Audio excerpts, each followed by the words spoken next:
Hi friends, my name is Miss Jackie and I am the Children's Programming Coordinator for Charleston County Public Library.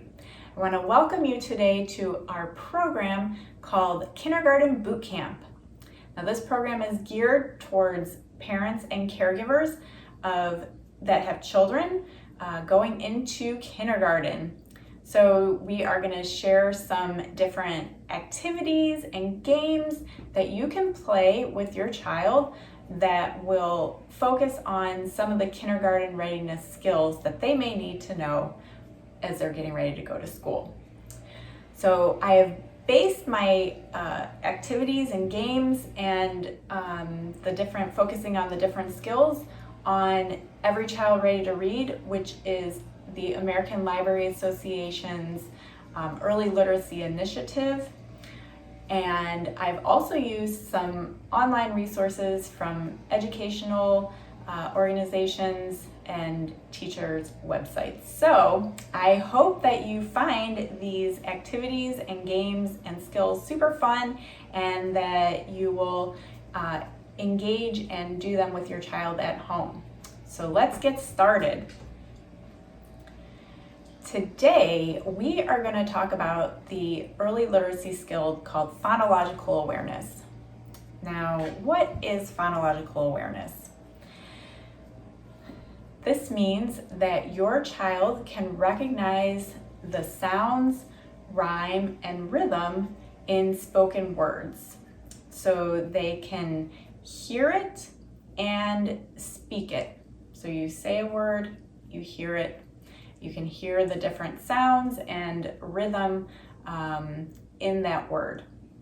So phonological awareness happens way before children are introduced to letters of the alphabet. So this is a really crucial skill for your child to learn in order to be able to read well. So phonological awareness, let's get started with some activities. So what are some ways that your child can learn phonological awareness? Well, one of those is rhyming. So rhyming, that's pretty easy, right? We say rhymes all the time. Maybe you read a poetry book to your child.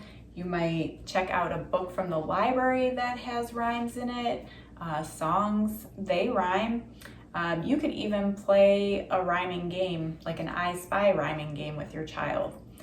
You might have flashcards, but basically, rhyming is really important because it's drawing attention to the different sounds in our language, and that it also shows that words come apart. So if your child is saying the words pig and jig, they know those words rhyme, but they're hearing that ig sound. So pig, jig. Like I said, you can introduce your child to some different books that rhyme. This one is called Dog on a Frog, and this book is excellent for teaching rhyming because there's rhyming words throughout. Cats sit on gnats, bears will sit on stairs, crickets will sit on tickets, and so forth. And then there's repetition throughout, so it's really reinforcing those rhyming words. You might also like llama llama red pajama. This is another one of my favorites. It's called I Saw an Ant on the Railroad Track, and there's some really great rhyming words in that as well. So definitely reading with your child is an important way to focus on phonological awareness and rhyming. You can also find books that you can sing. There's The Wheels on the Bus, but there's a book called The Babies on the Bus. There's lots of really great books that you can sing. John Lithgow has some great books that you can sing that have rhymes in them as well. So if you stop by your local library, ask your friendly children's librarian. We would be happy to help you find some great rhyming books. So how else can you teach your child rhyming besides reading, besides nursery rhymes, well, there's some fun games that you can play. So I have this game called Stacking Rhyming Words, and how you can do this is all you need is some paper towel rolls. You can use toilet paper rolls. You just need some construction paper and tape or glue, and then pick some of your favorite rhyming words. And as you can see, I've written shoe, zoo, and then I also have sit, mit, fit, I have dip, oh.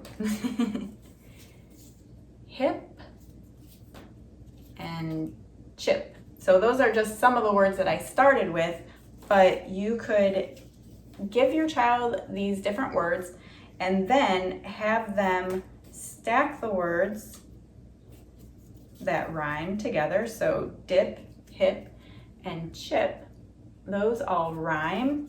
You can, if they're getting frustrated with stacking them, they're falling over, they can just put them side by side with each other.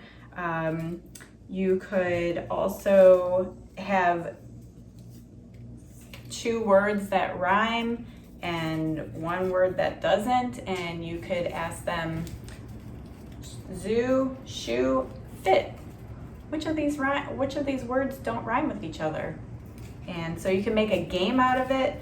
Lots of fun ways that you can introduce rhyming in that inexpensive way at home. Another fun game is called Take Out the Trash. So I have my brown paper bag and I just wrote the name of the game. And then all you have to do is find some different objects that you have at home that rhyme with each other. But the main goal is that you have two words that rhyme and then one that does not.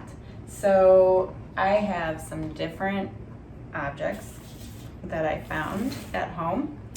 And let's see, I'll show you first, but I have a rock, a sock, and an egg.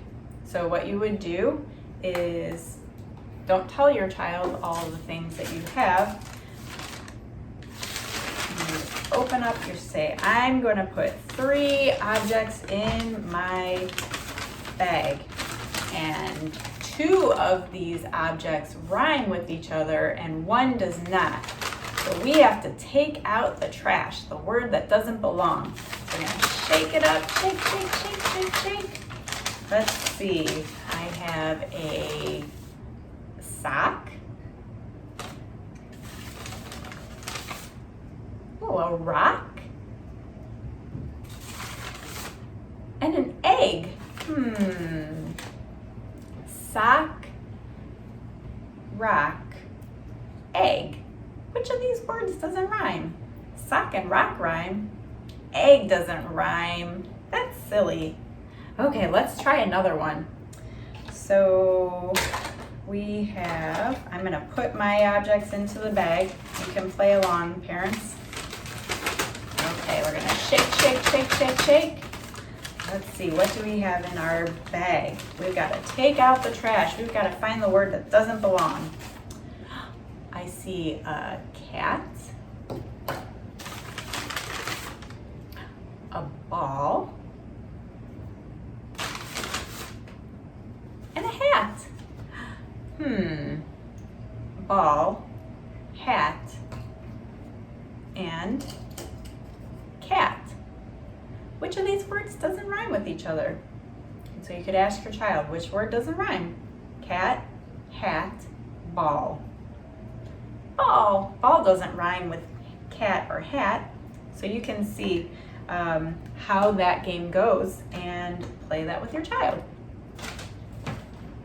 Okay, so now we're going to talk about syllable breakdown. So this is another part of phonological awareness. They need to be able to break up the words into syllables or chunks. And so one activity that will help your child with pulling apart the syllables of a word is to count them. So you can clap out your child's name. So say, for instance, your child's name is Jessica. Jessica. And you can ask, how many syllables are in your name? Let's count. Jessica. We clap 3 times. You can also do silly words like cucumber. Cucumber. Or maybe one of their favorite characters. Cinderella. How many syllables are there? Cinderella. 4. Clap 4 times. You could even have them stomp it out on the table or stomp their feet. Lots of different ways that you can break down words and hear how many syllables there are. So these are just a few examples of how you can introduce phonological awareness and focus on that to help your child get prepared and ready to read. I hope that you have found these activities and tips very helpful, and I look forward to seeing you again very, very soon. Thank you so much for tuning in, Kindergarten Boot Camp families. I'll see you next time. Bye.